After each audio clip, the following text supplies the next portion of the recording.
3 months ago, I went all in on Claude and canceled my ChatGPT Plus subscription. I wanted to see if moving my entire daily workflow over to a new model would finally fix the constant consistency issues I was battling every day. And parts of that experiment turned out to be the absolute best decision I have made this year, but other parts ended up being a massive source of frustration. So here is everything I have learned after using Claude for 90 days straight, including the parts that Anthropic probably does not want me to talk about. Right from the start, the strongest and most attractive feature of Claude was the writing quality, and 3 months later, that exact same feature is the main reason I stay. The core problem with ChatGPT is its writing. You give it a task and what comes back is headers you did not ask for along with bullet points where you wanted paragraphs. That generic AI voice scatters through every response no matter how many times you tell it to stop. You can put "keep it casual with no formatting" right in the prompt and it will listen for one reply before going right back to how it always writes. Claude just doesn't do that. When I say casual, it stays casual. When I set a word limit, it respects it. When I ban certain phrases, they don't sneak back in 3 messages later. And custom styles is the feature that makes the absolute biggest difference. I pasted samples of my own writing into Claude months ago. It built a style profile that carries my exact tone and sentence structure into everything it writes for me. I used to spend 15 to 20 minutes reworking every ChatGPT response before I could post it anywhere. With Claude, I'm reading it back and swapping maybe a line or two.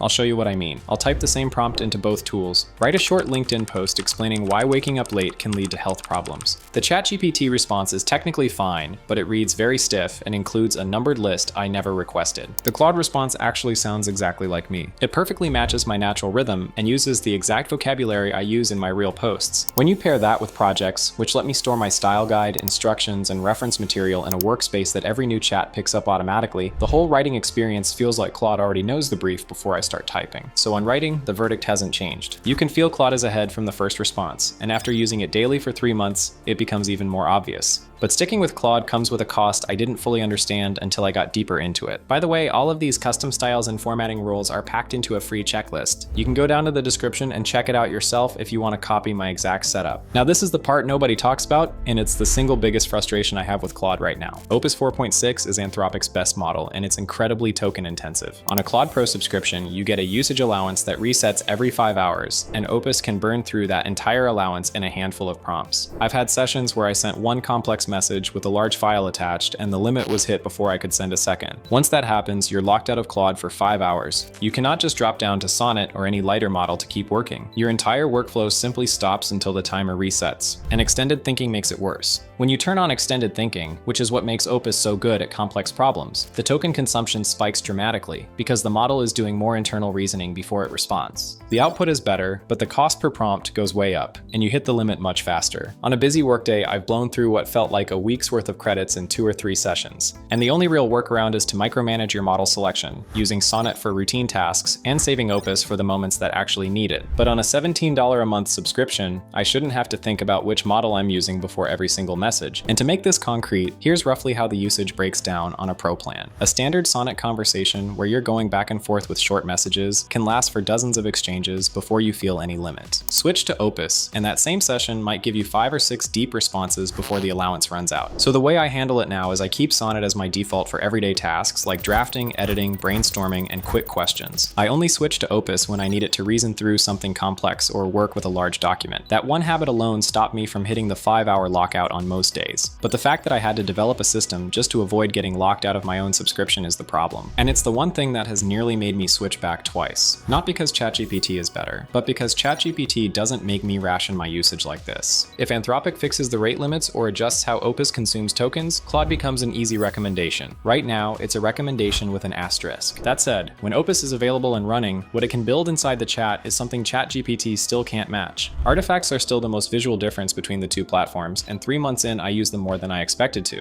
When you ask Claude to build something, it creates a live, interactive output in a separate panel right next to the chat. I've built project trackers, content calendars, client intake forms, and data visualizations that I would have spent hours making in a spreadsheet or paid someone to set up. Claude does it in about 2 minutes, and because artifacts support persistent storage, the data I enter actually saves between sessions. I'll type, "Build me a weekly planner that lets me assign tasks to 5 days, drag them between columns, and highlight overdue items in red." And Claude builds a working planner right there in the browser. browser. I can use it immediately. If I want to change, I describe it and Claude updates the artifact live. That feedback loop of describe, build, test, refine, all inside one conversation is something I've never been able to do in ChatGPT. There's also Claude Code, which is a separate command line tool that lets you hand off full coding tasks directly from your terminal. It navigates your files, runs tests, and writes working code across an entire project without you managing each step. I'm not a heavy coder, but I've used it for smaller automation scripts and it handled them faster than I could have set them up manually. This is the feature that surprises people the most when they switch, because you don't realize how much time you were spending copying AI output into other tools until you stop doing it entirely. Claude just builds the thing and hands it to you. Now, artifacts cover a lot of ground, but there's one type of creative work where Claude has nothing to offer, and it's a gap that shows up more often than I expected. ChatGPT has DALL-E and now their own GPT image generator built in, while Gemini gives you Nano Banana too. Claude, on the other hand, has absolutely nothing to show for an image generator. So if you need an image as part of your workflow, whether that's a thumbnail concept, a visual for a presentation, a social media graphic, or even a rough mock-up, you're leaving Claude and opening a separate tool every single time. For someone who uses AI primarily for writing and research, this might not matter much, but for anyone who works in content creation, marketing, or anything visual, it's a gap you feel daily. I've lost count of how many times I've been in the middle of a Claude project and had to switch to ChatGPT or Gemini just to generate one image that I needed as part of the deliverable. And this isn't a coming soon situation. Anthropic hasn't announced any plans to add image generation, so there's no timeline for when or if this changes. If visual creation is a big part of your workflow, Claude alone won't cover it, and you'll need to budget for a second tool. It's not a deal breaker for me because my work is mostly writing and strategy, but it's something I wish I'd factored in before I canceled ChatGPT. There are days where having both would have been the better move. Now, the reason I stay despite the credit issues and the image gap comes down to something that only gets better the longer you use it. This is where Claude pulls the furthest ahead, and it's the combination of these three features working together that makes the whole platform feel different from anything else. Connectors run on MCP, which stands for Model Context Protocol, and what it does is plug Claude directly into the apps you already use. Right now, the directory has over 50 integrations, things like Google Drive, Gmail, Slack, and GitHub. And because MCP is open source, new ones show up almost every week. So I can type, pull my latest invoice from Google Drive, and Claude finds the file and brings it into the conversation without me opening a tab. If I need an email thread, same thing. Claude pulls it in, and I can ask questions about it or use it as context for whatever I'm working on. Memory is the second piece. Claude learns your preferences, your workflows, and your patterns across conversations, and it carries that forward. After 3 months, my Claude already knows how I structure my projects, what tone I prefer, what formats I use for different types of work, and it applies all of that without me restating it every time. ChatGPT has memory too, but in my experience, it drifts faster and mixes context between unrelated chats while Claude keeps things a lot cleaner. And skills tie it all together. A skill in Claude is basically a custom set of instructions that gets bundled into a skill. Once you create it, you can just tell Claude to use that skill for a specific task, and it instantly knows exactly how to execute it for you. So I have a brief builder skill that holds my style guide and formatting rules. You can create separate workflows that act like completely different skills, each with its own instructions and context. Each one will behave like a completely different version of Claude that has been thoroughly briefed on exactly what it needs to know.